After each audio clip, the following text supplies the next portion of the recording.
Corporation হোক, municipality হোক, উপনির্বাচন হোক, লোকসভা হোক, বিধানসভা হোক, সবই কলকাতার বঙ্গ পুলিশকে দিয়ে লুট করিয়ে, এই আমারও 24-এর ইলেকশন, ও পুলিশকে দিয়ে দুর্বৃত্ত দিয়ে লুট করিয়ে সারাদিন মনিটর করিয়ে সেটা স্বীকারও করেছিল 9 তারিখে ওদের মিটিংয়েতে, যে আমি না নামলে কলকাতা উঠবে।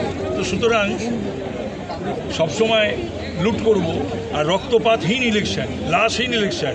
উনি তো রক্তপাতের মধ্যে দিয়ে, রক্তের নদীর মধ্যে দিয়ে আর লাশের ওপর দিয়ে হেসে আর ভিক্টরি সিগন্যাল, এই ভিক্টরি সাইন দিয়ে তিনি নবান্নে যেতেন। লজ্জা করতো না?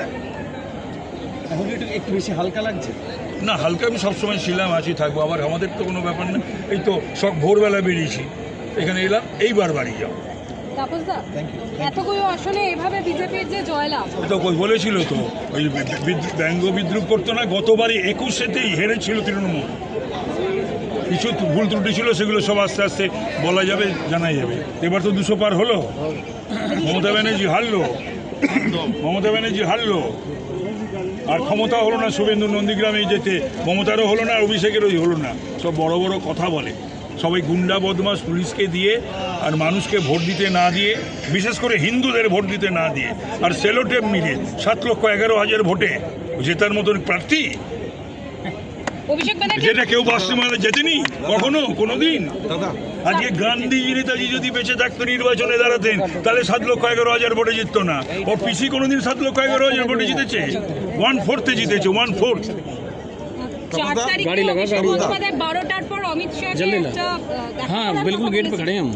অনেক কিছু বলেছিল, হাড়গোড় ভাঙার কথা, দেখা গেল এটা কিচ্ছু জানে না, না বিদ্যা, না বুদ্ধি, না অভিজ্ঞতা, না রাজনৈতিক কোনো একটা জ্ঞান গম্ভীর কিছু রয়েছে, কোনো যোগ্যতা নেই। এই সমস্ত লেকচার দেয় আর এই সমস্ত তাঁতি ভাতি দিয়েছে এই বাংলার সমস্ত ওদের কর্মী টর্মীদেরকে। ও তো পালিয়ে যাবে কোথাও, তাদের কি হবে? দাদা, পরিবর্তন প্রত্যাবর্তন বারবার এই কথাগুলো ঘুরছিল, আলটিমেটলি রেজাল্টে কি বলবেন? না, এ তো প্রত্যাবর্তন তো হলো না, দেখলে তো, পরিবর্তন তো অবশ্যম্ভাবী ছিল। পরিবর্তন হয়েছে, কি কি ফ্যাক্টর পরিবর্তন এলো না? বহু ফ্যাক্টর, একবারে এখানে বসে একদিনে বলে যাবে। বহু ফ্যাক্টর। পরিবর্তন এলো না পরিত্রাণ এলো? পরিবর্তন এলো, পরিত্রাণ হলো। মানুষ তো ত্রহস্পর্শে মানুষ ছটপট করছিল।